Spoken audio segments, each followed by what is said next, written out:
ದೇವರ ನಾಮಕ್ಕೆ ಸ್ತೋತ್ರವಾಗ್ಲಿ. ಈ ದಿನದ ಆರಾಧನಾ ಧ್ಯಾನಕ್ಕಾಗಿ ನಾವು ಆಗಿಕೊಂಡಿರ್ತಕ್ಕಂಥ ಸತ್ಯವೇದ ಭಾಗ ಯಾವುದಾಗಿತ್ತು? ಶ್ರೀ ಪೌಲನು ಕೊರಿಂಥದವರಿಗೆ ಬರೆದ 1ನೆಯ ಪತ್ರಿಕೆ 11ನೆಯ ಅಧ್ಯಾಯ ಅಲ್ವಾ?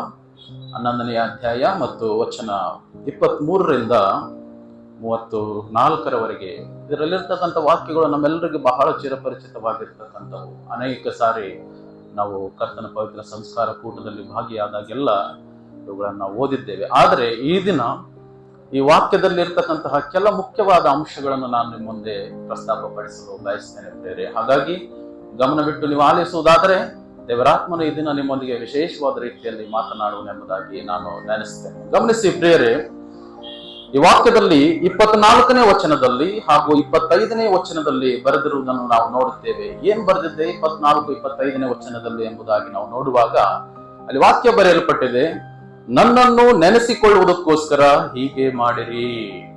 ಮತ್ತು 25ನೇ ವಚನದಲ್ಲಿ ನಾವು ನೋಡುತ್ತೇವೆ, ನನ್ನನ್ನು ನೆನೆಸಿಕೊಳ್ಳುವುದಕ್ಕೋಸ್ಕರ ಪಾನ ಮಾಡಿರಿ ಎಂಬುದಾಗಿ ವಾಕ್ಯ ಬರೆಯಲ್ಪಟ್ಟಿದೆ.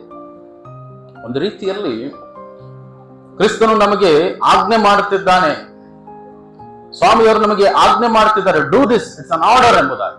ಇದು ಆತನ ಆಜ್ಞೆ, ಇದನ್ನು ನಾವು ಮಾಡಲೇಬೇಕು ಎಂಬುದಾಗಿ ಆತನು ಆಜ್ಞೆ ಮಾಡುತ್ತಿದ್ದಾನೆ. ಈ ದಿನ ಕರ್ತನ ಪವಿತ್ರ ಭೋಜನ ಸಂಸ್ಕಾರ ಇದು ದೇವರಿಂದ ಬಂದ ಒಂದು ಆರ್ಡರ್, ದೇವರಿಂದ ಬಂದಿರತಕ್ಕಂತಹ ಒಂದು ಆಜ್ಞೆ. ಆತನನ್ನು ಅಂಗೀಕರಿಸಿದವರೆಲ್ಲರೂ ಚಾಚೂ ತಪ್ಪದೆ ಇದರಲ್ಲಿ ಭಾಗಿಗಳಾಗಬೇಕು. ಆತನನ್ನು ಅಂಗೀಕರಿಸಿದ ಪ್ರತಿಯೊಬ್ಬರು ಚಾಚೂ ತಪ್ಪದೆ ಇದರಲ್ಲಿ ಭಾಗಿಗಳಾಗಬೇಕು. ವಿಪರ್ಯಾಸ ಏನಂತಂದ್ರೆ, ಇದನ್ನ ಕ್ರಿಸ್ತನನ್ನು ಅಂಗೀಕರಿಸಿದರೂ ಕೂಡ ಅನೇಕರು ಈ ಸಂಸ್ಕಾರದಲ್ಲಿ ಭಾಗಿಗಳಾಗುವುದಿಲ್ಲ. ಕೆಲಸದ ನಿಮಿತ್ತನೋ ವೈಯಕ್ತಿಕವಾದ ನಿಮಿತ್ತನೋ ಇದರಿಂದ ದೂರವಾಗಿ ಉಳಿತಾರೆ. ತಪ್ಪು. ಕ್ರಿಸ್ತನನ್ನು ಅಂಗೀಕರಿಸಿದವರೆಲ್ಲರೂ ಈ ಸಂಸ್ಕಾರದಲ್ಲಿ ಭಾಗಿಗಳಾಗಬೇಕು. ಯಾಕಂದ್ರೆ ಇದು ಆತನ ಆಜ್ಞೆ, ಇದು ಆತನ ಆಜ್ಞೆಯಾಗಿದೆ. ಇದು ಮಾಡಲೇಬೇಕು. ನಾವು ಯಾರು ಇದನ್ನು ಪಾಲಿಸ್ತಿದ್ದಾರೋ ಅವರು ದೇವರ ಆಜ್ಞೆಗಳನ್ನು ಪಾಲಿಸ್ತಿದ್ದಾರೆ ಎಂಬುದಾಗಿ ಅರ್ಥ ಕೊಡ್ತಿದೆ. ಯಾರು ಇದರಲ್ಲಿ ಭಾಗಿಗಳಾಗ್ತಿದ್ದಾರೋ ಅವರು ದೇವರ ಆಜ್ಞೆಗಳಲ್ಲಿ ದೇವರ ಆಜ್ಞೆಗಳನ್ನು ಪಾಲಿಸ್ತಿದ್ದಾರೆ ಎಂಬುದಾಗಿ ಅರ್ಥ ಕೊಡ್ತಿದೆ. ಫಾರ್ ಎಕ್ಸಾಂಪಲ್, ಈಗ ನಾನು ನಿಮ್ಗೊಂದು ಪ್ರಶ್ನೆ ಕೇಳ್ಬೋದು. ಏನಂತಂದ್ರೆ, ದೇವರಂದ್ರೆ ಎಷ್ಟು ಜನ ಇಷ್ಟಪಡ್ತೀರಿ ಎಂಬುದಾಗಿ ಹೇಳಿದಾಗ ನಾವೆಲ್ಲರ ಕೈ ಹೇಳ್ತೀವಿ, ಅಯ್ಯರೇ ನಾನು ಎಂಬುದಾಗಿ. ಎತ್ತುತ್ತೀರಲ್ಲ? ಇಷ್ಟಪಡ್ತೀವಲ್ವ? ದೇವರನ್ನು ನಾವು ಇಷ್ಟಪಡ್ತೀವಿ ಎಂಬುದಾಗಿ ಕೇಳಿದಾಗ ನಾವೆಲ್ಲರೂ ನಮ್ಮ ಕೈಗಳನ್ನು ಎತ್ತುತ್ತೇವೆ. ಕೈ ಎತ್ತೋದ್ರಲ್ಲೂ ಕೂಡ ಕೈ ಎತ್ತೋದಕ್ಕಿಂತ ಮುಂಚೆ ಒಂದನ್ನು ನಾವು ತಿಳಿದುಕೊಳ್ಬೇಕು. ಏನೋ ಗೊತ್ತಾ? ಆತನನ್ನು ಪ್ರೀತಿಸುವವರು ಆತನ ಆಜ್ಞೆಗಳನ್ನು ಕೈಗೊಳ್ಳುತ್ತಾರೆ. ನಾವು ಆತನನ್ನು ಪ್ರೀತಿಸ್ತೇವೆ ಅಂದಾಗ ನಾವೆಲ್ಲರೂ ನಮ್ಮ ಕೈಗಳನ್ನು ಎತ್ತಬಹುದು. ಆದರೆ ಕೈಗಳನ್ನು ಎತ್ತುವಾಗ ನಾವೊಂದು ತಿಳ್ಕೊಳ್ಬೇಕು, ಆತನ ಪ್ರೀತಿಸುವಂತಹ ನಾವುಗಳು, ಆತನನ್ನು ಪ್ರೀತಿಸುವ ಪ್ರತಿಯೊಬ್ಬರು ಆತನ ಆಜ್ಞೆಗಳನ್ನು ಕೈಗೊಂಡು ನಡೀತಾರೆ ಎಂಬುದನ್ನು ನಾವು ಯಾವತ್ತೂ ಮರಿಬಾರದು. ಹಾಗಾಗಿ ಕ್ರಿಸ್ತನು ಹೇಳ್ತಾನೆ, ನನ್ನನ್ನು ಪ್ರೀತಿಸುವವನು ನನ್ನ ಆಜ್ಞೆಗಳನ್ನು ಕೈಗೊಂಡು ನಡೆಯುತ್ತಾನೆ ಎಂಬುದಾಗಿ. ಬಹಳ ಜನ ಈ ದಿನ ಅಂದುಕೊಂಡಿದ್ದಾರೆ ಏನಂತಂದ್ರೆ, ನಾನು ಪ್ರಾರ್ಥನೆ ಮಾಡ್ತೇನೆ, ನಾನು ಸ್ತೋತ್ರ ಮಾಡುತ್ತೇನೆ, ನಾನು ವಾಕ್ಯ ಓದ್ತೇನೆ, ಬೈಬಲ್ ಓದುತ್ತೇನೆ, ಚಾಚು ತಪ್ಪದೆ ಆರಾಧನೆಗೆ ಹೋಗ್ತೇನೆ, ಪ್ರಸಂಗ ಕೂಡ ನಾನು ಮಾಡ್ತೇನೆ, ಅಂದ್ರೆ ನಾನು ದೇವರನ್ನು ಪ್ರೀತಿಸುವವನಾಗಿದ್ದೀನಿ ಎಂಬುದಾಗಿ ಅಂದುಕೊಂಡಿರುತ್ತಾರೆ. ಅದು ಒಳ್ಳೆಯದು. ಈ ದಿನ ನೀನು ಎಲ್ಲ ಮಾಡ್ತಿರಬಹುದು, ಇದು ಒಳ್ಳೆಯದು. ನೀನು ದೇವರನ್ನು ಪ್ರೀತಿಸ್ತಿದ್ದೀಯಾ, ಅದು ಒಳ್ಳೆಯದು. ಆದರೆ ಇನ್ನೊಂದು ನಾವು ನೆನಪಿನಲ್ಲಿ ಇಟ್ಟುಕೊಳ್ಬೇಕೇನಂತಂದ್ರೆ, ನಾನು ಆತನ ಆಜ್ಞೆಗಳನ್ನು ಕೈಗೊಂಡು ನಡೀತಿದ್ದೀನ ಎನ್ನುವಂತ.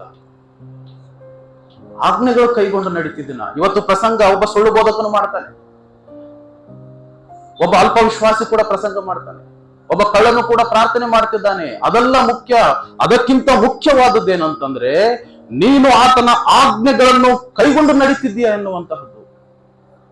ಆತನ ಆಜ್ಞೆಗಳನ್ನು ನೀನು ಕೈಗೊಂಡು ನಡೀತಿದ್ದೀಯ, ಇದು ಬಹಳ ಬಹಳ ಮುಖ್ಯವಾಗಿದೆ ಪ್ರಿಯರೇ.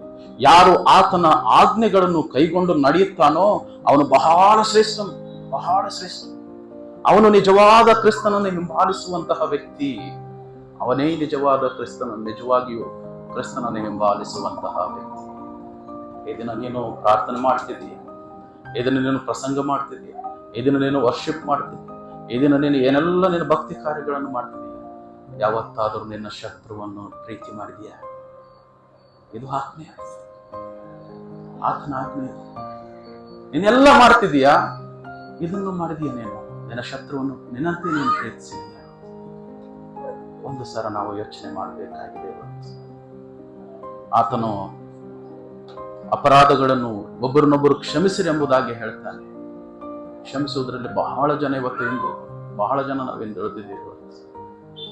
ಭಕ್ತಿ ಕಾರ್ಯಗಳಲ್ಲಿ ಮುಂದೆ ಆಜ್ಞೆಗಳನ್ನು ಪಾಲಿಸುವುದರಲ್ಲಿ ಎಲ್ಲಿದ್ದೀವಿ ಇವತ್ತು ನಾವು ಆಲೋಚನೆ ಮಾಡಬೇಕಾಗಿದೆ. ಕುಟುಂಬ, ಸಭೆ, ಸಮಾಜದ ಅನ್ಯೋನ್ಯತೆಗಾಗಿ ಯಾವತ್ತಾದರೂ ನಾವು ಪ್ರಯಾಸ ಪಟ್ಟಿದ್ದೀವ ಎನ್ನುವಂತಹದ್ದನ್ನು ಈ ದಿನ ನಾವು ಆಲೋಚನೆ ಮಾಡಬೇಕಾಗಿದೆ. ಹಾಗಾಗಿ ಆತನ ಆಜ್ಞೆಗಳನ್ನು ಕೈಗೊಂಡು ನಡೆಯುವವರೇ ಆತನ ನಿಜವಾದ ಹಿಂಬಾಲಕರು. ಇದನ್ನು ಯಾವಾಗಲೂ ನಾವು ನೆನಪಿನಲ್ಲಿ ಇಟ್ಕೊಳ್ಬೇಕು. ಆತನ ಆಜ್ಞೆಗಳನ್ನು ಕೈಗೊಂಡು ನಡೆಯುವವರು ಮಾತ್ರ ಆತನ ನಿಜವಾದ ಹಿಂಬಾಲಕರು.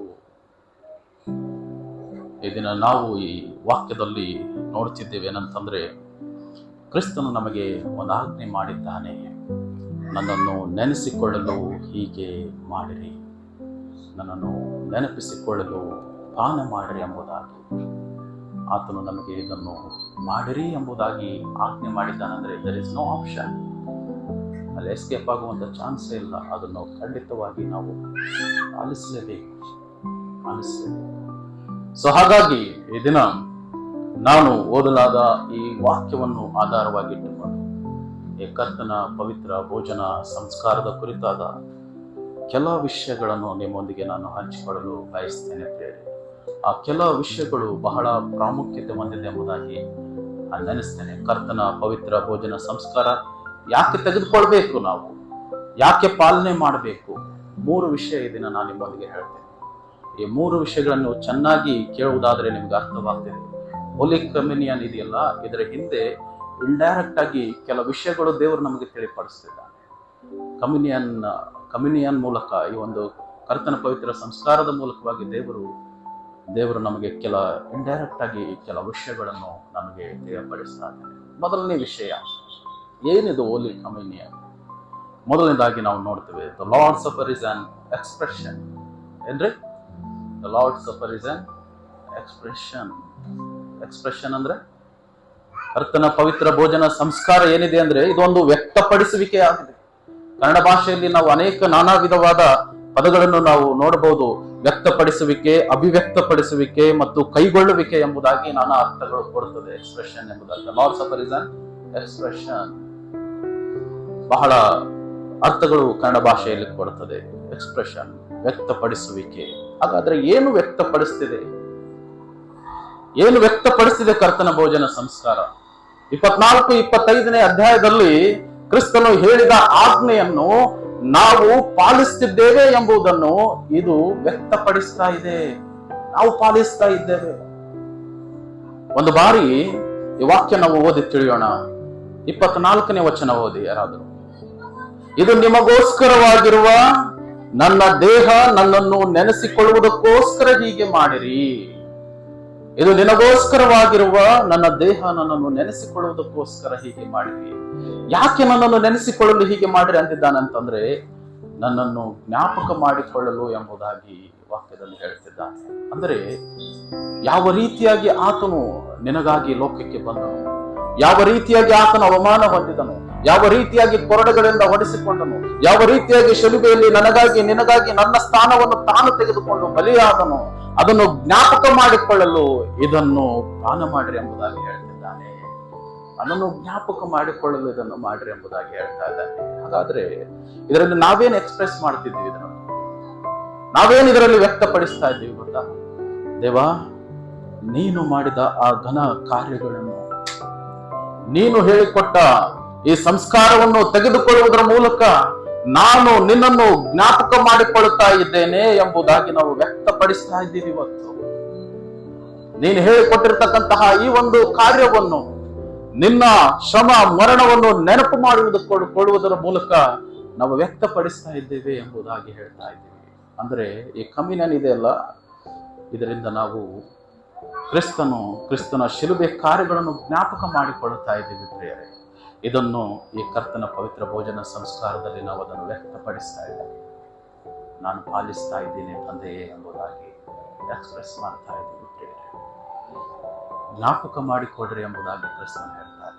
ಹೌದು ಸ್ವಾಮಿ, ನಾವು ಜ್ಞಾಪಕ ಮಾಡಿಕೊಳ್ತಾ ಇದ್ದೀವಪ್ಪ, ನಾವು ನಿನ್ನನ್ನು ನೆನೆಸಿಕೊಳ್ತಾ ಇದ್ದೀವಪ್ಪ ಎಂಬುದಾಗಿ ನಾವು ವ್ಯಕ್ತಪಡಿಸ್ತಾ ಇದ್ದೀವಿ ಈ ಪವಿತ್ರ ಭೋಜನ ಸಂಸ್ಕಾರದ ಮೂಲಕವಾಗಿ.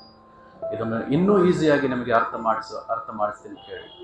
1941 ಅಮೆರಿಕ ದೇಶದಲ್ಲಿ ಒಂದು ಘನಘೋರ ಘಟನೆ ಆಯಿತು. 1941 ಡಿಸೆಂಬರ್ 7ನೇ ತಾರೀಕು, ಅದು ಭಾನುವಾರ, 7ನೇ ತಾರೀಕು ಭಾನುವಾರ, ಅಮೆರಿಕ ದೇಶದಲ್ಲಿ ಒಂದು ಕಂಡು ಕೇಳಿಯರದ ರೀತಿಯಲ್ಲಿ ಒಂದು ದೊಡ್ಡ ಘಟನೆ ನಡೆಯಿತು. ಅದಕ್ಕೆ ಒಂದು ಅಟ್ಯಾಕ್ ಎಂಬುದಾಗಿ ಕರಿತೀವಿ. ಅದಕ್ಕೆ ಏನಂತ ಹೆಸರು ಅಂತಂದ್ರೆ ಪರ್ಲ್ ಹಾರ್ಬರ್. ಪರ್ಲ್ ಹಾರ್ಬರ್ ಕೇಳಿದ್ರೆ ಯಾವತ್ತಾದ್ರೂ ಇದು PEARL harbour attack, Pearl Harbor attack ಎಂಬುದಾಗಿ ನಡೀತು. ಜಪಾನ್ ದೇಶ ಇದೆಯಲ್ಲ, ಈ ಜಪಾನ್ ದೇಶ ಸಡನ್ ಆಗಿ ಅಮೆರಿಕದ ನೌಕಾಪಡೆಯ ಮೇಲೆ ದಾಳಿ ಮಾಡಿತ್ತು. ಜಪಾನ್ ದೇಶ ಅಂದ್ರೆ ಸಮುದ್ರದಲ್ಲಿ ಇರ್ತಾವಲ್ಲ ಸೈನಿಕರು, ಅವರ ಮೇಲೆ ದಾಳಿ ಮಾಡಿತ್ತು. ಸುಮಾರು 2581 ಜನ ಅಮೆರಿಕದ ಜನರು ಸತ್ರು. ಅವತ್ತು 2581 ಜನ ಅಮೆರಿಕದ ಜನರು ಸತ್ರು. ಸಡನ್ ಆಗಿ ಅಟ್ಯಾಕ್ ಆಯ್ತು ಪರ್ಲ್ ಹಾರ್ಬರ್ ಮೇಲೆ ದಾಳಿ. ಎಷ್ಟೋ ಯುದ್ಧ ವಿಮಾನಗಳು, 200 ಯುದ್ಧ ವಿಮಾನಗಳು ಆ ದಿನ ಸುಟ್ಟು ಹೋದವು. 18 ಬ್ಯಾಟಲ್ ಶಿಪ್, 18 ಯುದ್ಧ ಮಾಡುವಂತಹ ಹಡಗುಗಳು ಆ ದಿನ ಸುಟ್ಟು ಬೂದಿಯಾದವು. ಒಂದು ಮಾತಲ್ಲಿ ಹೇಳುವುದಾದ್ರೆ ಆ ದಿನ ಅಮೆರಿಕ ಅಕ್ಷರಶಃ ತತ್ತರಿಸಿತು ಅಮೆರಿಕ. ಇಡೀ ಅವರ ಹಿಸ್ಟ್ರಿಯಲ್ಲಿ ಈ ರೀತಿಯಾಗಿ ಅವರಿಗೆ ಅಂಜಿಸಿದವರು ಯಾರೂ ಇರಲಿಲ್ಲ, ಯಾರು ಕೂಡ ಅವ್ರನ್ನ ಅಂಜಿಸಿರಲಿಲ್ಲ. ಬಹಳ ಜನರು ಹತ್ತರಂತೆ ಆ ದಿನ, ತುಂಬಾ ಜನರು ಹತ್ತರು. ಎಷ್ಟು ಘೋರವಾಗಿರ್ತಕ್ಕಂತಹ ಘಟನೆ ಅವರು ಊಹಿಸಿರ್ಲಿಲ್ಲ. ಆ ರೀತಿಯಾಗಿ ಆ ಒಂದು ಕಾರ್ಯ, ಆ ಒಂದು ಘಟನೆ ಅಮೆರಿಕ ದೇಶದಲ್ಲಿ ನಡೀತು. ಮೂವಿ ಕೂಡ ಇದೆ, ಇದರದ್ದು ಒಂದು ಪರ್ಲ್ ಹಾರ್ಬರ್ ಎಂಬುದಾಗಿ ಮೂವಿ ಇದೆ, ನೋಡಿ, ಅದರಲ್ಲಿ ಎಲ್ಲ ಡೀಟೇಲ್ ಆಗಿ ವ್ಯಕ್ತವಾಗಿದೆ. ಸೊ ಹೀಗಾದ ಮೇಲೆ ಅಮೆರಿಕ ಬಹಳ ಬೇಸತ್ತು. ಹೆಂಗಂತಂದ್ರೆ ಅಮೆರಿಕಕ್ಕೆ ತನ್ನ ಒಂದು ಬೆನ್ನೆಲುಬೇ ಮುರಿದಂಗಾಯ್ತು, ಅಷ್ಟು ಡ್ಯಾಮೇಜ್ ಆಯ್ತಂತೆ ಆ ಒಂದು ಅಟ್ಯಾಕ್ನಿಂದ. ಇದಾದ ಮೇಲೆ ಅಮೆರಿಕ ಬಹಳ ವರ್ಷಗಳ ಕಾಲ ಕಾದು ಕುಳಿತಿತ್ತು. ಯಾವಾಗ ನಾನು ಜಪಾನಿನೊಂದಿಗೆ ಯುದ್ಧ ಮಾಡಿ ನಾನು ಸೇಡು ತೀರಿಸಲಿ ಎಂಬುದಾಗಿ ಅಮೆರಿಕ ಕಾದು ಕುಳಿತಿತ್ತು. ಸಡನ್ ಆಗಿ 2ನೇ ಮಹಾಯುದ್ಧ ಅನೌನ್ಸ್ ಆಯ್ತು. 2ನೇ ಮಹಾಯುದ್ಧ ಅನೌನ್ಸ್ ಆಯ್ತು. 2ನೇ ಮಹಾಯುದ್ಧ, ವರ್ಲ್ಡ್ ವಾರ್ ಪ್ರಾರಂಭವಾಯಿತು. ಒಂದು ಟೀಮಲ್ಲಿ ಅಮೆರಿಕ ಇದೆ, ಇನ್ನೊಂದು ಟೀಮಲ್ಲಿ ಜಪಾನ್ ಇದೆ. ಸಿಕ್ಕರು ಇವರು ಬಿಡಬಾರ್ದು ಅಂತ ಲೆಕ್ಕ ಹಾಕಿ ಅವಾಗ ಯುದ್ಧ ಅನೌನ್ಸ್ ಆದಾಗ ಅಮೆರಿಕದಲ್ಲಿ ಒಂದೇ ಮೊಳಗು, ಒಂದೇ ಸ್ಲೋಗನ್ ಇತ್ತಂತೆ. ಏನ್ ಗೊತ್ತಾ? Remember the Pearl Harbor. Pearl Harbor ನ ನೆನಪು ಮಾಡಿಕೊಳ್ಳ್ರಿ ಎಲ್ಲರೂ ಒಂದು ಸಾರಿ ಎಂಬುದಾಗಿ. ಇದನ್ನ ಯಾಕೆ ಸ್ಲೋಗನ್ ಆಗಿ ಇಟ್ಟಿದ್ರು ಅಂತಂದ್ರೆ, ಇವರನ್ನ ಅವರ ಜೊತೆ ಯುದ್ಧ ಮಾಡುವುದಕ್ಕೋಸ್ಕರ ಉರಿದುಂಬಿಸ್ತಿದ್ರಂತೆ ಇವರನ್ನ. ಪ್ರಿಯ ಸೈನಿಕರೇ, ಒಂದು ಸಾರಿ ನಾವು ನೆನಪು ಮಾಡಿಕೊಳ್ಳೋಣ, ಜಪಾನ್ ದೇಶದವರು ಯಾವ ರೀತಿಯಾಗಿ ನಮ್ಮ ಮೇಲೆ ಅಟ್ಯಾಕ್ ಮಾಡಿ ನಮ್ಮನ್ನು ಕೊಂದು ಹಾಕಿದರು, ನಮ್ಮ ಸೈನ್ಯವನ್ನು ಸುಟ್ಟರು, ನಮ್ಮ ಶಿಪ್ಗಳನ್ನು, ನಮ್ಮ ವಿಮಾನಗಳನ್ನು, ನಮ್ಮ ಯುದ್ಧ ನೌಕೆಗಳನ್ನು ಎಲ್ಲವನ್ನು ಅವರು ಏನ್ ಮಾಡಿದ್ರೆ ಪತನ ಮಾಡಿದ್ರ, ನಾಶ ಮಾಡಿದ್ರಲ್ಲ. ಒಂದು ಸಾರಿ ಅದನ್ನ ನೆನಪಿಸಿಕೊಳ್ಳೋಣ ನಾವು, ಅವ್ರನ್ನ ಈ ಸಾರಿ ಮಾತ್ರ ಬಿಡೋದು ಬೇಡ ಎಂಬುದಾಗಿ ಹೇಳ್ತಾರೆ. ರಿಮೆಂಬರ್ ದ ಪರ್ಲ್ ಹಾರ್ಬರ್ ಎಂಬುದಾಗಿ ಜಯಘೋಷ. ಇದನ್ನು ಹೇಳಿದಾಗೆಲ್ಲ ಅವರ ಸೈನಿಕರು ಆಕ್ರೋಶದಿಂದ ರೆಡಿ ಆಗ್ತಿದ್ರಂತೆ. ಹೌದು ಹೌದು ಎಂಬುದಾಗಿ. Remember the Pearl Harbor. ಕರ್ತನಲ್ಲಿ ಪ್ರಿಯರೇ, ಅದನ್ನ ನೆನೆಸಿಕೊಂಡು ಆ ಸ್ಲೋಗನ್ ಮೂಲಕವಾಗಿ ಆ ದಿನ ಅವರು ಆ ಒಂದು ಯುದ್ಧದಲ್ಲಿ ಭಾಗಿಗಳಾದರು, ಜಯ ಹೊಂದಿದರು. ಈ ದಿನ ನಾವು ಕೂಡ ಒಂದು ಹೋರಾಟದಲ್ಲಿದ್ದೀವ್ರಿ. ಕ್ರೈಸ್ತರಾದ ನಾವೆಲ್ಲರೂ ಕೂಡ ಒಂದು ಹೋರಾಟ. ಇದು ಜೀವನ ಅನ್ಕೋಬೇಡ್ರಿ. ಕ್ರೈಸ್ತರೆಲ್ಲರಿಗೂ ಕೂಡ ಇದು ಒಂದು ಜೀವಿತ ಅನ್ನೋದಕ್ಕಿಂತ ಇದೊಂದು ಹೋರಾಟ. ಇದು ಹೋರಾಟ. ಯಾವ್ಯಾವ ರೀತಿ ಸೈತಾನ ನಿಮ್ಮೊಂದಿಗೆ ಬಂದು ಕಾಳಗ ಮಾಡ್ತಾನೋ, ಯಾವ ಬಾಣಗಳು ನಿನ್ನ ಮೇಲೆ ಬಿಟ್ಟು ನಿನ್ನನ್ನು ನಾಶ ಮಾಡಲು ಪ್ರಯತ್ನಿಸ್ತಾನೋ, ನೀನು ಅವನಿಂದ ಉಳಿದುಕೊಳ್ಬೇಕು. ಅದಕ್ಕೋಸ್ಕರ ಈ ಜೀವಿತ ಒಂದು ಹೋರಾಟ. ಇದು ಈ ಹೋರಾಟದಲ್ಲಿ ಕರ್ತನ ಪವಿತ್ರ ಭೋಜನ ಸಂಸ್ಕಾರದಲ್ಲಿ ನಾವು ಭಾಗಿಗಳಾದಾಗೆಲ್ಲ ನಮಗೂ ಕೂಡ ಒಂದು ಸ್ಲೋಗನ್ ಕೇಳಿಸ್ತದೆ. ಈ ಹೋರಾಟದಲ್ಲಿ ಕರ್ತನ ಪವಿತ್ರ ಭೋಜನ ಸಂಸ್ಕಾರದಲ್ಲಿ ನಾವು ಭಾಗಿಗಳಾದಾಗೆಲ್ಲ ಈ ದಿನ ನಮಗೂ ಕೂಡ ಒಂದು ಸ್ಲೋಗನ್ ಕೇಳಿಸ್ತದೆ. ಆ ಸ್ಲೋಗನ್ ಏನ್ ಗೊತ್ತಾ? Remember the lord, remember the lord, ನನ್ನನ್ನು ಜ್ಞಾಪಕ ಮಾಡಿಕೊಡ್ರಿ ಅನ್ನುವಂತಹ ಸ್ಲೋಗನ್ ಇವತ್ತು ಪ್ರತಿ ಕ್ರೈಸ್ತರಿಗೆ ಕೇಳಿಸ್ತಾ ಇದೆ. ನನ್ನ ಕರ್ತನನ್ನು ಜ್ಞಾಪಕ ಮಾಡಿಕೊಳ್ಬೇಕು ನಾನು ಎನ್ನುವಂಥದ್ದು. ಯಾವ ರೀತಿ ಆತನು ನಮಗೋಸ್ಕರ ಬಲಿಯಾದನು, ಯಾವ ರೀತಿ ಆತನು ಶಿಲುಬೆ ಮೇಲೆ ತನ್ನ ಮಳೆಗಳಲ್ಲಿ ನೇತಾಡಲ್ಪಟ್ಟನು, ಯಾವ ರೀತಿಯಾಗಿ ಆತನು ಅರೆಬೆತ್ತಲೆಯಾಗಿ ಅವಮಾನಿಸಿದರು, ಇದನ್ನೆಲ್ಲ ನೆನೆಸಿಕೊಂಡು ಆತನ ತ್ಯಾಗ ಜ್ಞಾಪಕ ಪಡಿಸಿಕೊಳ್ಬೇಕು ನಾವು ಇವತ್ತು. ನಿನ್ನ ವಿಮೋಚನೆಗಾಗಿ ನರಕಪಾತ್ರನಾಗಬಾರದು ಎಂಬುದಾಗಿ, ನರಕದಿಂದ ನಿನ್ನನ್ನು ತಪ್ಪಿಸಲು ಆತನು ದೇವರಾಗಿದ್ದರೂ ಸಹ ಮಾನವನಾಗಿ ಈ ಲೋಕಕ್ಕೆ ಬಂದು ತನ್ನ ಪ್ರಾಣಯಾಗವನ್ನು ಮಾಡಿದ ಆ ದಿನವನ್ನು ನೆನೆಸಿದಾಗ ನಮಗೆ ಹೆಂಗಾಗ್ಬೇಕಂದ್ರೆ ನಮ್ಮ ಮೈಯಲ್ಲಿ ರಕ್ತ ಉಕ್ಕಬೇಕಂತೆ. ಯಾಕೆ ಉಕ್ಕಬೇಕು ಗೊತ್ತಾ? ಅಯ್ಯೋ ನನಗೋಸ್ಕರ ಅಂತಹ ತ್ಯಾಗ, ಅಂತಹ ಅವಮಾನ, ಅಂತಹ ನಿಂದನೆ, ಅಂತಹ ಒಂದು ಕ್ರೂರವಾಗಿರ್ತಕ್ಕಂತಹ ಸಾವನ್ನು ಅನುಭವಿಸಿದಂತಹ ಆ ದಿನಗಳನ್ನು ನೆನೆಸಿಕೊಳ್ಳುವಾಗ ನಿನ್ನಲ್ಲಿ ನಾನು ಪರಿಶುದ್ಧನಾಗಿ ಬಾಳ್ಬೇಕಯ್ಯ ಅನ್ನುವಂತಹ ರಕ್ತ ಉಕ್ಕಬೇಕಂತೆ. ಆ ಕ್ರಿಸ್ತನನ್ನು ನೆನೆಸಿಕೊಂಡಾಗ ಈ ದಿನ ನಿನ್ನಲ್ಲಿ ಈ ರೀತಿ ಬದಲಾವಣೆ ಇರಬೇಕು. ಯಾವ ಲೋಕದ ಆಸೆಗಾಗಿ, ಆಡಂಬರದ ಜೀವಿತಕ್ಕಾಗಿ ನಾನು ದಾಸನಾಗೋದು ಬೇಡ. ಇನ್ನು ಮೇಲೆ ನಾನು ಕ್ರಿಸ್ತನನ್ನು ನಂಬಿದ್ದೇನೆ, ಕ್ರಿಸ್ತನಲ್ಲಿ ದೇಹ ರಕ್ತದಲ್ಲಿ ನಾನು ಪಾಲುದಾರನಾಗ್ತಾ ಇದ್ದೇನೆ. ನಾನು ಶುದ್ಧನಾಗಿಯೇ ಬಾಳಬೇಕೇ ಹೊರತು ಅಶುದ್ಧನಾಗಿ ಬಾಳಬಾರದು ಎನ್ನುವಂತಹ ಆಕ್ರೋಶ ನಿನ್ನಲ್ಲಿ ಉಕ್ಕಬೇಕು. ಅದಕ್ಕೋಸ್ಕರ ಆತನು ಹೇಳ್ತಿದ್ದಾನೆ, ನನ್ನನ್ನು ನೆನೆಸಿಕೊಳ್ಳ್ರಿ. ನನ್ನನ್ನು ನೆನೆಸಿಕೊಂಡಾಗ ನಿಮ್ಮಲ್ಲಿ ಈ ರೀತಿಯಾಗಿ ಕ್ರಿಸ್ತನಿಗಾಗಿ ನಾನು ಬದುಕಬೇಕು ಎನ್ನುವಂತಹ ಒಂದು ಆಸೆ ನಿನ್ನಲ್ಲಿ ಹುಟ್ಟಬೇಕು. ಆತನು ನೆನೆಸಿಕೊಳ್ಳುವುದರ ಮೂಲಕ ಆ ರೀತಿಯಾಗಿ ನಾವು ಬದುಕಬೇಕು. ಇದನ್ನು ತೆಗೆದುಕೊಳ್ಳುವಾಗ ದೇವ, ನಾನು ನಿನ್ನ ತ್ಯಾಗ ನೆನೆಸಿಕೊಳ್ಳುತ್ತಾ ಇದ್ದೇನೆ. ಈ ರೊಟ್ಟಿ, ಈ ದ್ರಾಕ್ಷಾರಸ ತೆಗೆದುಕೊಳ್ಳುವಾಗ ನಾನು ನಿನ್ನನ್ನು ನೆನೆಸಿಕೊಂಡು ನಿನಗಾಗಿ ಬಾಳುತ್ತೇನೆ ಎಂಬುದಾಗಿ ನಾವು ಮನಪೂರ್ವಕವಾಗಿ ಅರಿಕೆ ಮಾಡಬೇಕು. ಸೊ ಅಂತಹ ಪ್ರತಿಜ್ಞೆ, ಅಂತಹ ಆಜ್ಞೆ, ಅಂತಹ ಘನಕಾರ್ಯವನ್ನು ಎಕ್ಸ್ಪ್ರೆಸ್ ಮಾಡುವಂತಹದ್ದೇ ಲಾರ್ಡ್ ಸಪ್ಪರ್. ಓಕೆ, ಈ ಒಂದು ಘನಕಾರ್ಯವನ್ನು ವ್ಯಕ್ತಪಡಿಸುವಂತಹದ್ದೇ ಕರ್ತನ ಭೋಜನ ಸಂಸ್ಕಾರವಾಗಿದೆ. That's what I told. The Lord's Supper is an expression.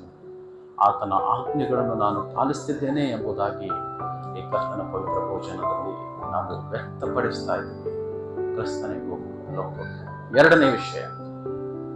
ಎರಡನೆಯ ವಿಷಯ ನಾವೇನೊಂದು ನೋಡ್ತೀವಿ ಅಂತಂದ್ರೆ, the Lord supper is an expectation. ಏನ್ರಿ?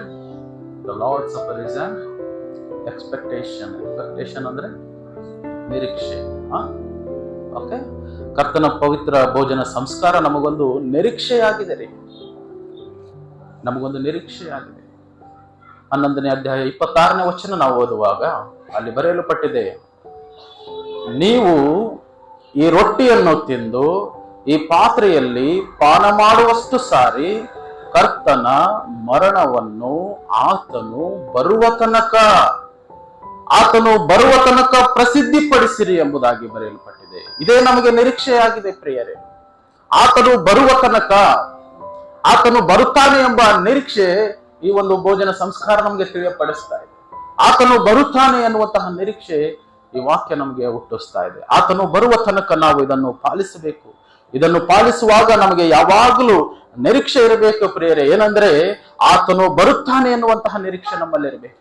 ಆತನು ಬರುತ್ತಾನೆ, ತಿರುಗಿ ಬರುತ್ತಾನೆ ನನ್ನ ಸ್ವಾಮಿ, ಬರುವ ತನಕ ಎಂಬುದಾಗಿ ಇಲ್ಲಿ ಹೇಳಿದ್ದಾನಂದ್ರೆ ಆ ನಿರೀಕ್ಷೆ ಕಳೆದುಕೊಳ್ಬಾರದು. ಆತನು ಬರುತ್ತಾನೆ ಅನ್ನುವಂತಹ ನಿರೀಕ್ಷೆಯಲ್ಲಿ ಈ ಪವಿತ್ರ ಭೋಜನ ಸಂಸ್ಕಾರ ಸ್ವೀಕಾರ ಮಾಡಿ. ಕರ್ತನ ಪವಿತ್ರ ಭೋಜನ ಸಂಸ್ಕಾರ ಕ್ರೈಸ್ತರೆಲ್ಲರಿಗೂ ಏನು ತಿಳಿಸ್ತಾ ಇದೆ ಅಂತಂದ್ರೆ, lord, I am waiting for your return.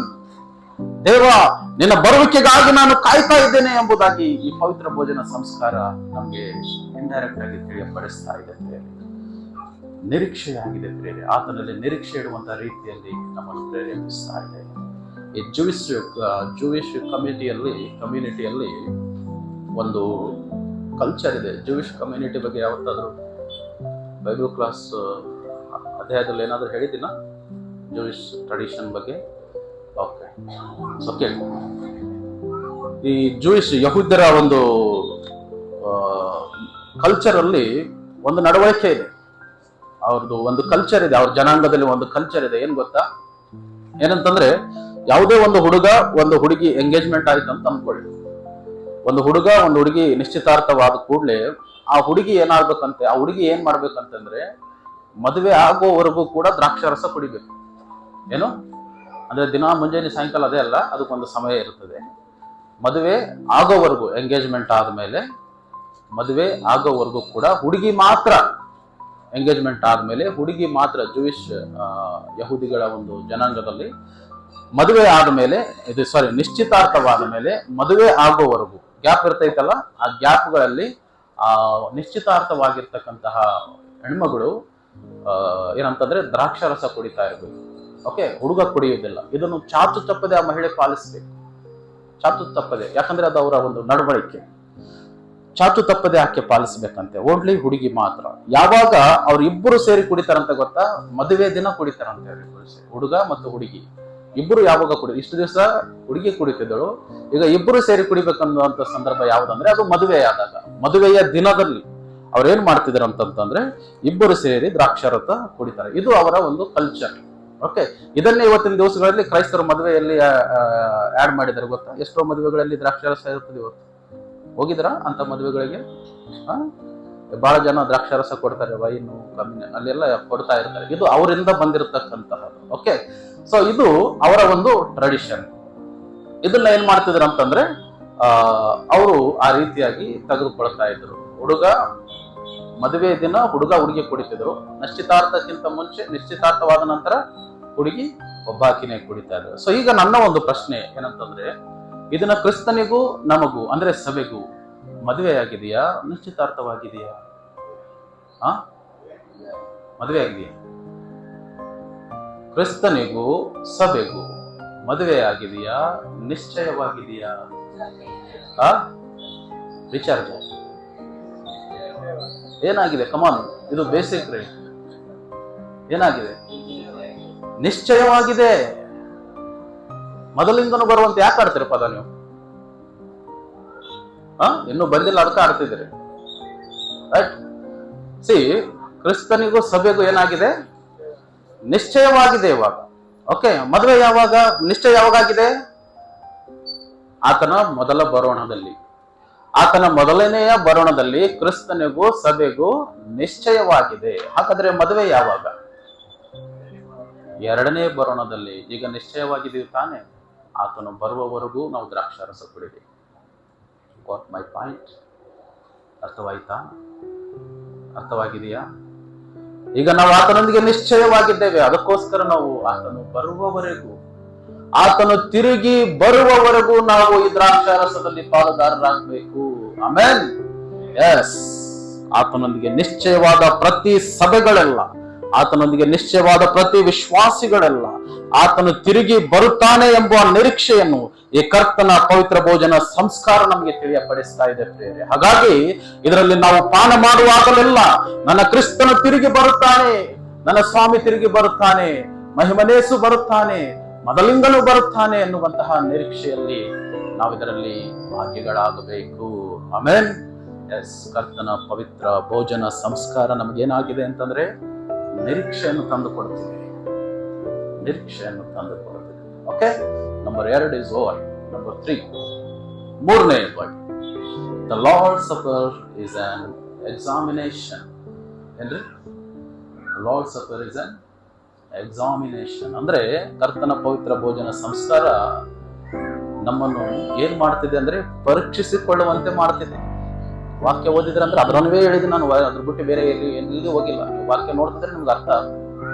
Okay, ನಿಮ್ಮನ್ನು ಪರೀಕ್ಷಿಸಿಕೊಳ್ಳ್ರಿ ಅಂತ ಬರೆದಿದೆ ವಾಕ್ಯದಲ್ಲಿ. ಓಕೆ, ಕರ್ತನ ಪವಿತ್ರ ಭೋಜನ ಸಂಸ್ಕಾರ ನಮಗೆ ಏನ್ ಮಾಡ್ತಿದೆ ಅಂತಂದ್ರೆ ನನ್ನನ್ನು ನಾನು ಪರೀಕ್ಷಿಸಿಕೊಳ್ಬೇಕು. ಸುಮ್ಮನೆ ಪರೀಕ್ಷಿಸಿಕೊಡ್ರ ಅಂದ್ರೆ ಯಾರು ಪರೀಕ್ಷಿಸಿಕೊಳ್ಳಲ್ಲ. ನಾವು ಅದಕ್ಕೊಂದು ಸಮಯ ಇದೆ, ಸ್ವಲ್ಪ ಆಲೋಚನೆ ಮಾಡಪ್ಪ ಅಂತ ಒಂದು ಸಿಚುವೇಶನ್ ಬರ್ತದೆ, ಅವಾಗ ನಾವು ಪರೀಕ್ಷಿಸಿಕೊಳ್ಳಕ್ ಹೋಗ್ತೀವಿ.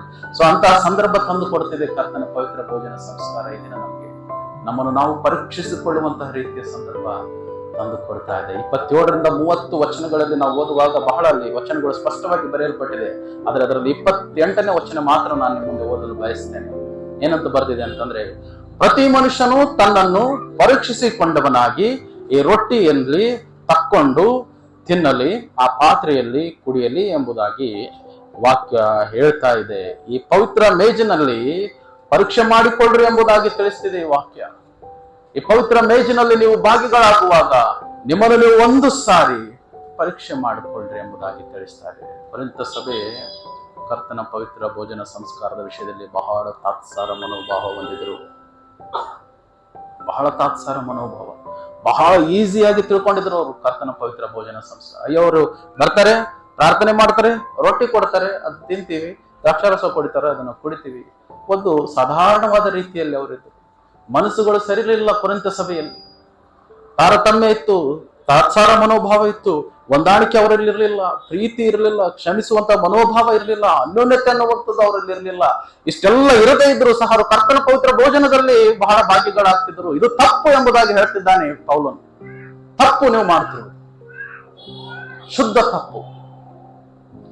ವಿವೇಚನೆ ಉಳ್ಳವರಾಗಿ ಆಚರಿಸುತ್ತಿರಲಿಲ್ಲ. ಹಾಗಾಗಿ ಪೌಲನು ಬರೀತಾ ಇದ್ದಾನೆ, ಅಯ್ಯೋ ಕೊರಿಂಥದವರೇ, ತಿಳ್ಕೊಳ್ರಯ್ಯ, ತಪ್ಪಾಗಿ ಆಚರಣೆ ಮಾಡಬೇಡಿ. ಯಾವುದು ಶುದ್ಧ, ಯಾವುದು ಅಶುದ್ಧ, ಯಾವುದು ಒಳ್ಳೆಯದು, ಯಾವುದು ಕೆಟ್ಟದ್ದು, ಯಾವುದು ಸತ್ಯವಾದದ್ದು, ಯಾವುದು ಸುಳ್ಳಾದದ್ದು, ವಿವೇಚನೆ ಉಳ್ಳವರಾಗಿ ನಿಮ್ಮನ್ನು ನೀವು ಪರೀಕ್ಷಿಸಿಕೊಳ್ಳ್ರಯ್ಯ. ಪರೀಕ್ಷಿಸಿಕೊಂಡು ಭಾಗಿಗಳಾದರೆ, ಇಲ್ಲಾಂದ್ರೆ ಪ್ರಮಾದ ಬಹಳ ದೊಡ್ಡದಿದೆ ಎಂಬುದಾಗಿ ಹೇಳ್ತಿದ್ದ. ಬಹಳ ದೊಡ್ಡದಿದೆ ಎಂಬುದಾಗಿ ಹೇಳ್ತಿದ್ದ. ಏನೆಲ್ಲ ಹೊಂದಿದ್ರಂತೆ, ಅನಾರೋಗ್ಯದಲ್ಲಿದ್ದರಂತೆ, ಸತ್ತೋರು ಹೋಗಿದ್ರಂತೆ, ಏನೆಲ್ಲ ದೇಹದಲ್ಲಿ ತೊಂದರೆಗಳಿದ್ದವಂತೆ. ಯಾಕೆ? ಪರೀಕ್ಷಿಸಿಕೊಳ್ಳದೆ ತೆಗೆದುಕೊಂಡಿರುವ ಸಲುವಾಗಿ. ಪರೀಕ್ಷಿಸಿಕೊಳ್ಳದೆ ತೆಗೆದುಕೊಂಡಿರುವ ಸಲುವಾಗಿ. ಇದನ್ನು ನಾವು ಪರೀಕ್ಷೆ ಮಾಡಿಕೊಳ್ಳೋಣ ಪ್ರಿಯರೇ. ಇದನ್ನು ನಾನು ಈ ಪವಿತ್ರ ಭೋಜನ ಸಂಸ್ಕಾರದಲ್ಲಿ ಭಾಗಿಯಾಗುತ್ತಾ ಇದ್ದೇನೆ. ಯಾವ ರೀತಿಯಾಗಿ ಇದನ್ನು ನಾನು ಪರೀಕ್ಷಿಸಿಕೊಂಡವನಾಗಿ ಬಂದಿದ್ದೇನೆ ಎಂಬುದಾಗಿ ಒಂದು ಸಾರಿ ಪರೀಕ್ಷೆ ಮಾಡಿಕೊಳ್ಳಿ. ಇದು ಕೇವಲ ರೊಟ್ಟಿ, ಇದು ಕೇವಲ ದ್ರಾಕ್ಷರಸ ಎಂದು ಯಾವತ್ತು ನಾವು ಭಾವಿಸಬಾರದು. ಇದು ನಿನಗಾಗಿ ಮುರಿಯಲ್ಪಟ್ಟ ಯಜ್ಞದ ಕುರಿಯಾದಾತನ ದೇಹ, ಇದು ನಿನಗಾಗಿ ಸುರಿಸಲ್ಪಟ್ಟ ಯಜ್ಞದ ಕುರಿಯಾದಾತನ ರಕ್ತ. ಇದನ್ನು ತೆಗೆದುಕೊಳ್ಳುವಾಗ ನಮಗೆ ಕ್ರಿಸ್ತನು ನೆನಪಾಗಬೇಕು. ಆತನು ನಮಗಾಗಿ ಶಿಲುಬೆ ಮೇಲೆ ಜಡಿಯಲ್ಪಟ್ಟನಲ್ಲ, ನನಗಾಗಿ ರಕ್ತ ಸುರಿಸಿದನಲ್ಲ, ನನಗಾಗಿ ಮರಳಿಸಿದನಲ್ಲ ಎಂಬುದನ್ನು ಮನಪೂರ್ವಕವಾಗಿ ಜ್ಞಾಪಕ ಮಾಡಿಕೊಂಡೇ ನಾವು ಪಾನ ಮಾಡಬೇಕು. ನಿಜಕ್ಕೂ ಇದನ್ನು ನಾವು ಪಾಲಿಸ್ತಿದ್ದೀವ? ಆಲೋಚನೆ ಮಾಡಬೇಕು. ನಿನ್ನನ್ನು ನೀನು ಪರೀಕ್ಷೆ ಮಾಡಿಕೊ. ಇವತ್ತು ನಾನು ಇದನ್ನು ಪಾಲಿಸ್ತಾ ಆಚರಣೆ ಮಾಡ್ತಿದ್ದೇನೆ, ಇದನ್ನು ನಾನು ಪಾಲಿಸಿ ಆತನ ಮೇಜಿನಲ್ಲಿ ಭಾಗಿಯಾಗ್ತಿದ್ದೀನ ಎಂಬುದಾಗಿ. ಒಂದು ಮಾತು ಹೇಳ್ತೀನಿ ಬೇರೆ, ಚೆನ್ನಾಗಿ ನೆನಪಿಟ್ಕೊಡ್ರಿ. ನನ್ನ ಸ್ವಾಮಿ ನನ್ನ ಹುಟ್ಟು ಹಬ್ಬನ ಜ್ಞಾಪಕ ಮಾಡಿಕೊಡ್ರಿ ಅಂತ ಎಲ್ಲಾದ್ರೂ ಹೇಳಿದಾನ? ಎಲ್ಲ. ಬದಲಾಗಿ ನನ್ನ ಮರಣವನ್ನು ಜ್ಞಾಪಕ ಮಾಡಿಕೊಡ್ರಿ, ನನ್ನ ಮರಣವನ್ನು ಜ್ಞಾಪಕ ಮಾಡಿಕೊಡ್ರಿ ಎಂಬುದಾಗಿ ಹೇಳಿದ್ದಾನೆ. ಇದನ್ನು ಅಷ್ಟು ಈಸಿಯಾಗಿ ನಾವು ತಿಳ್ಕೊಳ್ಳೋಣ. ಕಡೆಯ ಮಾತುಗಳು, ಮನುಷ್ಯನ ಜೀವಿತದಲ್ಲಿ ಕಡೆಯ ಮಾತುಗಳು ಬಹಳ ಶ್ರೇಷ್ಠವಾಗಿರುತ್ತವೆ. ಕಾತೊರೆದು ಕೂಡ್ತೀವಿ ನಾವು, ಸಾಯುವಾಗ ಏನು ಮಾತಾಡ್ತಾರೆ ಎಂಬುದಾಗಿ. ನನ್ನ ಸ್ವಾಮಿ ಆತನ ಹೋಗುವುದಕ್ಕಿಂತ ಮುಂಚೆ ಹೇಳಿದಂತಹ ಮಾತಿದು, ನನ್ನನ್ನು ಜ್ಞಾಪಕ ಮಾಡಿಕೊಂಡ್ರೆ. ಜ್ಞಾಪಕ ಮಾಡಿಕೊಳ್ತಿದ್ದಿಲ್ಲ ನಾವೆಲ್ಲ. ನಿಜವಾಗೂ ನಾವು ಜ್ಞಾಪಕ ಮಾಡಿಕೊಳ್ತಿದ್ದೀವಿ ಅಥವಾ ಸುಮ್ಮನೆ ಬಂದು ಏನೋ ಕೊಡ್ತಾರೆ ತಗೊಂಡು ಹೋಗ್ತಾ ಇದ್ದೀವಿ? ಆಲೋಚನೆ ಮಾಡಿ. ಅದಕ್ಕೊಂದು ಅರ್ಥ ಇರ್ಬೇಕು. ಅಯ್ಯೋ, ನಾವು ಹಾಗೆ ಬಂದು ತಗೊಂಡು ಹೋಗ್ತಾ ಇದ್ರೆ ಕೊರಂತದವ್ರಿಗೂ ನಮ್ಗೇನ್ರಿ ವ್ಯತ್ಯಾಸ? ಪೌಲನು ಅದಕ್ಕೆ ಹೇಳ್ತಿದ್ದಾನೆ, ಬಹಳ ಪ್ರಮಾದವಿದೆ, ನಿನ್ನನ್ನು ನೀನು ಪರೀಕ್ಷಿಸಿಕೊಳ್ಳದೆ ಅದರಲ್ಲಿ ಭಾಗಿಗಳಾಗ ನೆನಪಿಸ್ತಾ ಇದ್ದೇನೆ. ಹಾಗಾಗಿ ನಾವುಗಳು ನಮ್ಮ ಕಣ್ಣುಗಳನ್ನು ಮುಚ್ಚಿಕೊಳ್ಳೋಣ, ನಮ್ಮ ಕಣ್ಣುಗಳನ್ನು ನಾವು ಮುಚ್ಚಿಕೊಳ್ಳೋಣ. ಪರೀಕ್ಷೆ ಮಾಡಿಕೊಳ್ಳೋಣ, ನಮ್ಮನ್ನು ನಾವು ಪರೀಕ್ಷೆ ಮಾಡಿಕೊಳ್ಳೋಣ. ನನಗಾಗಿ ಆತನು ಪ್ರಾಣ ಕೊಟ್ಟ, ನನ್ನನ್ನು ವಿಮೋಚಿಸಿದ. ಕಾರಣ ನಾನು ಬಾಳಿ ಬದುಕಬೇಕೆನ್ನುವ ಉದ್ದೇಶದಿಂದ ನನ್ನ ಶಿಲುಬೆಯನ್ನು ನನ್ನ ಬದಲಾಗಿ ಯೆರೂಸಲೇಮಿನ ಬೀದಿಯಲ್ಲಿ ತಾನೇ ಹೊತ್ತು ಸಾಗಿದ.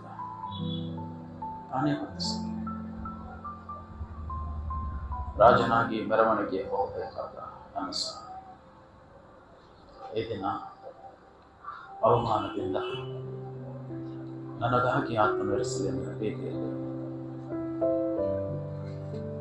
ಅನೇಕರಿಂದ ಬಡಿಸಿಕೊಳ್ಳುತ್ತಾ ಕಲ್ವಾರಿ ಗುಡ್ಡದ ಹತ್ತಿರ ಹೊರಟಿದ್ದಾನೆ. ಆತನ ಆ ತ್ಯಾಗಕ್ಕೆ ಈ ದಿನ ನಮ್ಮ ರೆಸ್ಪಾನ್ಸ್ ಏನಿದೆ ನಮ್ಮ ರೆಸ್ಪಾನ್ಸ್ ಆತನ ಆ ಒಂದು ತ್ಯಾಗಕ್ಕೆ ಪರೀಕ್ಷೆ ಮಾಡಿಕೊಳ್ಳೋಣ. ಆತ ನನಗೋಸ್ಕರ ಈ ರೀತಿಯಾಗಿ ಮರಣ ಹೊಂದಿದನಲ್ಲ, ಅದಕ್ಕೆ ಈ ದಿನ ನಾನು ಕೊಡುವಂತಹ ಗೌರವ ಏನು? ಈ ಸಾರಿ ಪರೀಕ್ಷೆ ಮಾಡಿಕೊಳ್ಳೋಣ. ಆತನ ತ್ಯಾಗಕ್ಕೆ ನಾನು ಪ್ರತಿಫಲವಾಗಿ ಜೀವಿಸ್ತಾ ಇದ್ದೀನ, ಅಥವಾ ಬೂದಿ ಮುಚ್ಚಿದ ಕೆಂಡದ ಹಾಗೆ ನಾನು ಬದುಕ್ತಾ ಇದ್ದೀನ? ಪರೀಕ್ಷೆ ಮಾಡಿಕೊಳ್ಳೋಣ.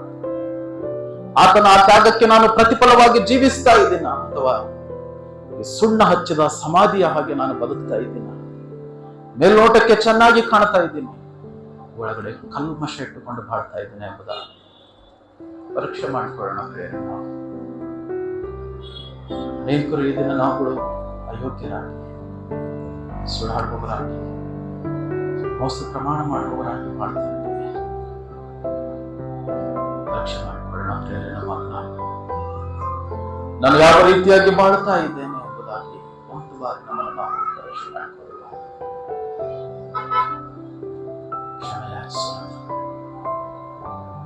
ನನ್ನ ದೇವರ ಮುಂದೆ ನಾವು ಕ್ಷಮೆ ಯಾಚಿಸೋಣ.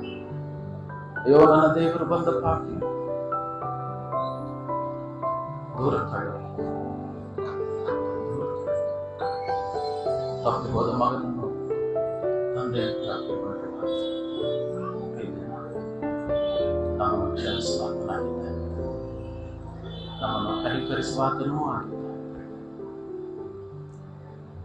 ನಾವು ಪ್ರತಿಜ್ಞೆ ಮಾಡೋಣ. ಅಯ್ಯ, ಇನ್ನು ಮುಂದೆ ನಾನು ಅನ್ಯಾಯವಾಗಿ ಜೀವಿಸುವುದಿಲ್ಲ ತಂದೆ. ಅಯ್ಯ, ನಾನು ಇನ್ನು ಮುಂದೆ ಇನ್ನೊಬ್ಬರನ್ನು ನಿಂದಿಸುವುದಿಲ್ಲ ಸ್ವಾಮಿ. ಅಯ್ಯ, ಇನ್ನು ಮುಂದೆ ನಾನು ನಿನ್ನ ಪವಿತ್ರ ಮೇಜನ್ನು ತಾತ್ಸಾರ ಮನೋಭಾವದಿಂದ ಸ್ವೀಕರಿಸುವುದಿಲ್ಲ ಕರ್ತನೆ. ಅಯ್ಯ, ನಿನಗಾಗಿ, ನಿನ್ನವನಾಗಿ, ನಿನ್ನವರಾಗಿ, ನಿನ್ನವರಾಗಿ, ನಿನ್ನನ್ನೇ ಪ್ರೀತಿಸುವರಾಗಿ, ನಿನ್ನ ಆಜ್ಞೆಗಳನ್ನು ವಿಧೇಯರಾಗಿ ನಡೆದುಕೊಳ್ಳುತ್ತೇವೆ ಎಂಬುದಾಗಿ ನಾವು ಆತ್ಮನಲ್ಲಿ ಹೇಳಿಕೊಳ್ಳೋಣ. ತನ್ನ ಆಜ್ಞೆಗಳಿಗೆ ನಾವು ವಿಧೇಯರಾಗಿ ನಡೆದುಕೊಳ್ಳೋಣ. ವಿವೇಕಹೀನರಾಗಿ ಪಾಲುಗಾರರಾದರೆ ವಿವೇಕವುಳ್ಳವರಾಗಿ ನಾವು ಪಾನ ಮಾಡುತ್ತೇವೆ. ಕರ್ತನೆ, ನಮ್ಮನ್ನು ಅಂಗೀಕರಿಸು ಸ್ವಾಮಿ. ನಿನ್ನ ನಿಜವಾದ ತ್ಯಾಗ ಬಲಿದಾನವನ್ನು ತಿಳಿದು ನಿನ್ನ ತ್ಯಾಗವನ್ನು ತಾತ್ಸಾರ ಮಾಡಿದೆ ನಾವುಗಳು ತಂದೆ ಹೇಳಿದ ಒಬ್ಬರನ್ನೊಬ್ಬರು ಪ್ರೀತಿಸುವವರಾಗಿ, ಒಬ್ಬರನ್ನೊಬ್ಬರು ಕ್ಷಮಿಸುವವರಾಗಿ, ಅನ್ಯೋನ್ಯತೆಗೊಳ್ಳುವವರಾಗಿ, ಅಯ್ಯ ನಿನ್ನ ಆಜ್ಞೆಗಳನ್ನು ಕೈಗೊಳ್ಳುವವರಾಗಿ, ಎಲ್ಲಾದರಲ್ಲೂ ಕರ್ತನೆ ನಮ್ಮನ್ನು ಪರೀಕ್ಷಿಸಿಕೊಂಡವರಾಗಿ ನಿನ್ನ ಮೇಜಿನ ಬಳಿಗೆ ನಾವು ಬರುತ್ತೇವೆ ಸ್ವಾಮಿ. ದೇವ ನಮ್ಮನ್ನು ಕ್ಷಮಿಸ್ತಾರೆ, ನಾವು ಕ್ಷಮಿಸ್ತಾರೆ, ನಮ್ಮನ್ನು ಕನಿಕರಿಸು, ನಮ್ಮನ್ನು ಅಂಗೀಕರಿಸು. ಈ ಪವಿತ್ರ ಸಂಸ್ಕಾರದಲ್ಲಿ ನಮ್ಮನ್ನು ನಿನ್ನ ಆತ್ಮಿಕವಾಗಿ, ನಮ್ಮನ್ನು ದೈಹಿಕವಾಗಿ ನಮ್ಮನ್ನು ಬಲಪಡಿಸು, ನಮ್ಮನ್ನು ಬಲಪಡಿಸು, ನಮ್ಮನ್ನು ಶುದ್ಧೀಕರಿಸು, ಮನಪೂರ್ವಕವಾಗಿ ಸೇವಿಸಿ ಮಾಡಿ ಯೇಸುವಿನ ನಾಮದಲ್ಲಿ ಬೇಡ್ತೇವೆ. ಆಮೆನ್. ಆಮೆನ್. ಒಟ್ಟಾರೆ ಈ ದಿನ ಸಂದೇಶ ನಮ್ಗೆ ಏನೆಲ್ಲ ತಿಳಿಸಿಕೊಟ್ಟಿದ್ರಿ? ಕರ್ತನ ಭೋಜನ ಪವಿತ್ರ ಸಂಸ್ಕಾರ ನಮ್ಗೆ ಏನಾಗಿದೆ? The Lord's of reason expression, ಅಂದ್ರೆ ಆತನ ಆಜ್ಞೆಗಳನ್ನು ನಾವು ಕೈಗೊಳ್ತಾ ಇದ್ದೇವೆ ಎಂಬುದಾಗಿ ನಾವು ವ್ಯಕ್ತಪಡಿಸ್ತಾ ಇದ್ದೇವೆ ಅನ್ನುವುದಂತನ್ನು ತಿಳಿಸಿಕೊಡ್ತಾ ಇದೆ. ನಂಬರ್ 2 ಏನ್ ನೋಡಿದಿವ್ರಿ? The Lord's of reason expectation. ಕರ್ತನ ಪವಿತ್ರ ಭೋಜನ ಸಂಸ್ಕಾರ ನಮಗೆ ಏನಾಗಿದೆ? ಒಂದು ನಿರೀಕ್ಷೆಯಾಗಿದೆ. ಆತನು ತಿರುಗಿ ಬರುತ್ತಾನೆ ಎನ್ನುವಂತಹ ನಿರೀಕ್ಷೆಯನ್ನು ನಮಗೆ ಹುಟ್ಟಿಸಿ ಕೊಡ್ತಾ ಇದೆ. ಮತ್ತು ಮೂರನೇದಾಗಿ examination, the Lord's of reason examination. ಕರ್ತನ ಪವಿತ್ರ ಭೋಜನ ಸಂಸ್ಕಾರ ನಮ್ಮನ್ನು ಪರೀಕ್ಷಿಸಿಕೊಳ್ಳುವ ಹಾಗೆ ಮಾಡ್ತಾ ಇದೆ. ನಮ್ಮನ್ನು ನಾವು ಪರೀಕ್ಷಿಸಿಕೊಳ್ಳುವ ಹಾಗೆ ಅದು ನಮಗೆ ಮಾಡ್ತಾ ಇದೆ. ಓಕೆ, ದೇವರ ವಾಕ್ಯದ ಮೂಲಕ ನಿಮ್ಮೆಲ್ಲರನ್ನು ಆಶೀರ್ವಾದ ಮಾಡಲಿ. ಆಮೆನ್.